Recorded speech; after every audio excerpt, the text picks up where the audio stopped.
сейчас игру оценивать очень сложно. Могу сказать открыто, что сборная России показала уровень своей подготовки. Мы посмотрели уровень нашей подготовки. То, что мы планировали, у нас не получилось. И сейчас очень сложно рассуждать.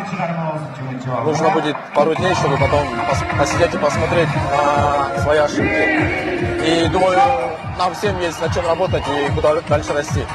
В целом, что вы можете сказать о турнире? Турниром очень сильно довольны. Благодарны всем болельщикам, всем организаторам, которые организовывают такие мероприятия. Думаю, в следующем году будет еще интереснее, потому что это ежегодный турнир.